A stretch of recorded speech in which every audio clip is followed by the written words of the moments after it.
नाशिक आणि जळगाव येथील निवडणुकांच्या पार्श्वभूमीवर उमेदवारीवरून निर्माण झालेल्या राजकीय परिस्थितीवर भाजपचे आमदार मंगेश चव्हाण यांनी पक्षाची आणि महायुतीची भूमिका स्पष्ट केली आहे। जळगावमध्ये महायुतीचे सर्व नेते समन्वयाने काम करत असून आपला उमेदवार 500 पेक्षा जास्त मतांनी विजयी होईल असा दावा चव्हाण यांनी केला आहे। विजयाची खात्री 110% असल्याचेही त्यांनी स्पष्ट केले। याबाबत भारतीय जनता पार्टीची सर्व नेत्यांची आणि शिवसेनेची सर्व नेत्यांची स्पष्ट भूमिका राहणार आहे की खाली एखादा कोणी दुसरा माणूस काय म्हणतो याला फार अर्थ नाहीये।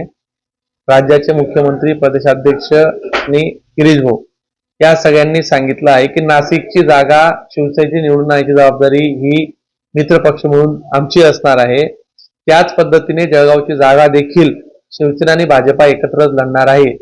याच्यातले ज्या लोकांनी फॉर्म भरले आहे त्यांचा समजूत काढण्याचा प्रयत्न चालू आहे।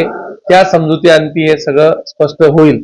पण यामध्ये नाशिकमध्ये भाजपा बिलकुल देखील कुठल्याही अपक्ष गटाला अपक्ष व्यक्तीला मदत करणार नाही ही भूमिका तिथेही गिरीश भाऊंनी स्पष्ट केली आहे आणि जळगावमध्ये देखील ती गुलाबराव पाटील यावर ती भूमिका स्पष्ट करतील।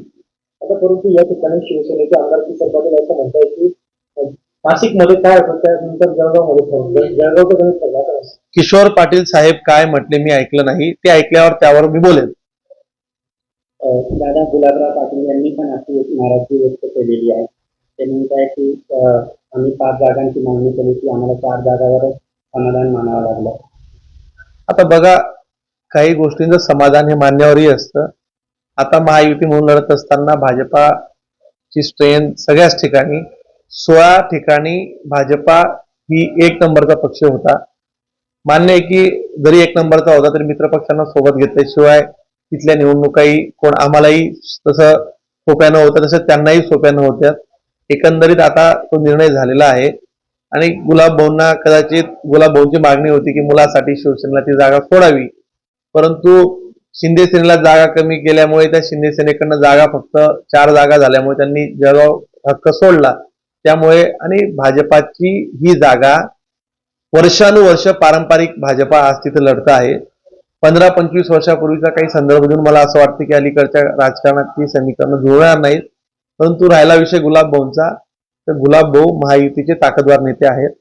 त्यांच्याशी बोलून आम्ही समन्वयाने सर्वच जण त्यांच्या आणि गिरीश भाऊंच्या नेतृत्वाखाली हे काम करणार आहोत। आता विजयाची किती खात्री आहे?